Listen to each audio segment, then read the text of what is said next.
വൈപ്പിൻ റോറോ സർവീസിനായി കാത്തുനിൽക്കുന്ന യാത്രക്കാരുടെ നീണ്ട ക്യൂവും യാത്രാക്ലേശവും പരിഹരിക്കാൻ ഇടപെടലുമായി കൊച്ചി എംഎൽഎ മുഹമ്മദ് ഷിയാസ്.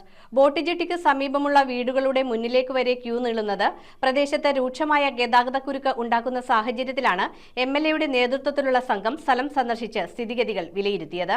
വൈപ്പിൻ റോറോ സർവീസിനായി കാത്തുനിൽക്കുന്ന യാത്രക്കാരുടെ നീണ്ട നിര ബോട്ട് ജെട്ടിക്ക് സമീപമുള്ള വീടുകൾക്ക് മുന്നിലേക്ക് വരെ നീളുന്നതും യാത്രക്കാരുടെയും പരിസരവാസികളുടെയും നിരന്തരമായ പരാതിയെ തുടർന്ന് കൊച്ചി എംഎൽഎ മുഹമ്മദ് ഷിയാസിന്റെ നേതൃത്വത്തിലുള്ള സംഘം സ്ഥലം സന്ദർശിച്ച് സ്ഥിതിഗതികൾ വിലയിരുത്തി. KSINC അധികൃതർ, ട്രാഫിക് പോലീസ്, കൊച്ചി നഗരസഭാ മേയർ, സെക്രട്ടറി എന്നിവരടങ്ങിയ സംഘമാണ് ബോട്ട് ജെട്ടി പരിസരത്ത് നേരിട്ടെത്തി യാത്രക്കാരുമായും സമീപവാസികളുമായും ചർച്ചകൾ നടത്തിയത്. ഇത് സംബന്ധിച്ച് ട്രാഫിക് പോലീസിന്റെയും KSINCയുടെയും സഹകരണത്തോടെ ഗതാഗതക്കുരുക്ക് പരിഹരിക്കുന്നതിനാവശ്യമായ നിർദ്ദേശങ്ങൾ നൽകിയിട്ടുണ്ടെന്ന് MLA അറിയിച്ചു. പരിശോധനയിൽ Kochi mayor advocate VK Minimol, standing committee ചെയർമാൻമാരായ TK Ashraf, advocate PM Naseema, division councillor Shiny Mathew, KSINC director Girija IAS, നഗരസഭാ secretary PS Shibu, superintending engineer David John എന്നിവരും ഉണ്ടായിരുന്നു. News bureau, Vypin. നിങ്ങളുടെ സ്വർണത്തിന് പരമാവധി മൂല്യം നേടൂ. ഇപ്പോൾ നിങ്ങൾക്ക് ലഭിക്കുന്നു സ്വർണ്ണവിലയുടെ 85% വരെ ലോൺ. പുതിയ ഗോൾഡ് ലോൺ സ്കീമുകൾ മുഖേന പ്രതിമാസം പലിശ തുക നൽകിയോ